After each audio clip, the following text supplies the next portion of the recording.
Tagen trusted the quiet more than sound. Created as an aniborn, soul twisted into flesh, cursed with oil-slick black skin and red eyes that cut through the dark. He was made for nights like that, immortal, tireless, patient. But tonight the silence was wrong. Heavy, suffocating, and alive. The forest held its breath. He melted into shadow form, slipping from sight, able to drift through solid matter. The shift came without strain, but holding it gnawed at him more than it once had.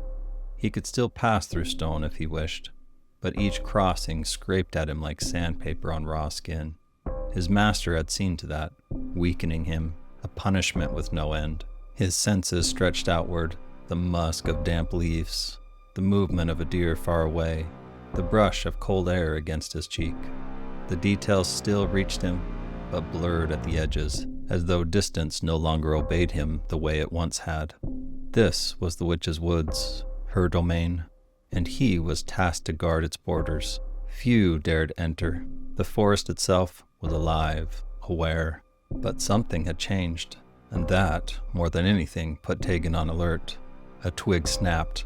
3 figures emerged, horns long, narrow, and unyielding. Recognition struck.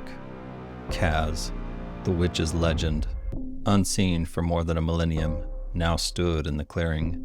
Memories of the old war flooded him, battles tipped by this demon alone, civilizations undone by his strength. Kaz's voice rolled through the trees, low and commanding. The witch was right. His return lingers in the air. Tagen's gut tightened. His duty was to strike intruders, to cut down anything that dared leave the forest. But he wasn't blind. Even at full strength, he'd never match Kaz. In this weakened state, chained by hunger and neglect, he wouldn't survive a second. One of Kaz's companions grunted, unease breaking the stillness. Kaz's gaze slid toward Tagen's direction. The tilt of his head made the space between them feel thin, his expression sharpening as though he could see straight through the veil. Then, unexpectedly, he pivoted, leading his demons out of the witch's domain. Relief lasted briefly. A roar split the air as a double-bladed axe crashed against the boulder, green sparks spitting into the night. Tagen dropped low. The weapon missed his head by inches. Pain burned across his shoulder where the blade had grazed him. Tagen lunged, claws igniting with his own energy.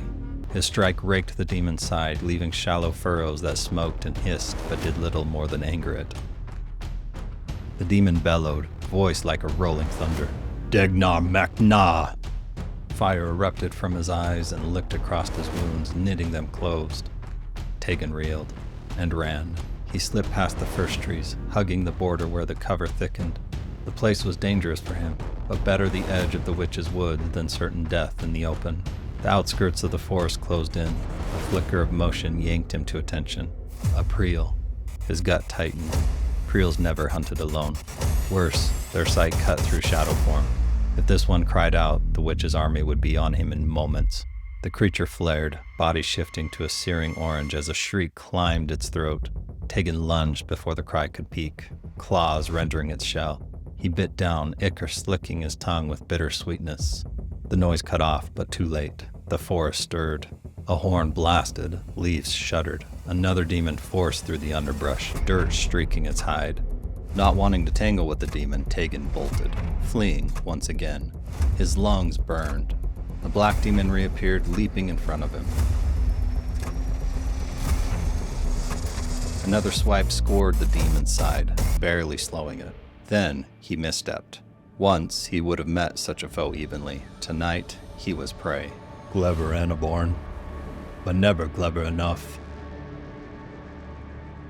Spots danced in his vision. The demon's grip tightened. You're weak, and weak things break. One word. Enough. Reverence crossed the demon's face. Moselda. The axe dimmed. His grip loosened. Tagen crashed, pain sparking through his bone. Moselda, the witch of these woods, shone through the haze, her presence pressing like a storm about to break.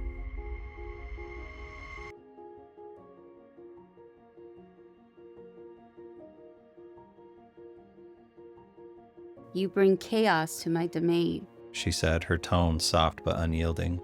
He braced on the axe-scarred trunk and forced himself up, every instinct screaming to flee. You're alive. Do you know why? He shook his head, Because I allow it. her voice commanding. Pain lanced through him as she flicked her wrist, then dissolved into warmth. His wounds closed, the ache eased, but the weakness remained. Her countenance was both bright and merciless. You are bound by chains that will destroy you. Fear is that chain. Break it. How? Defy the ones who forged it. Defy Triad. You lived too long at the mercy of masters who would see you broken. I offer you a choice. Bondage or freedom. Choose wisely, aniborn. Then she faded, leaving only the whispering of the forest. Tagen set his gaze on the mountains. Snipe had to know. His body carried him forward, but Meselda's warning clung like iron, heavier than his scars.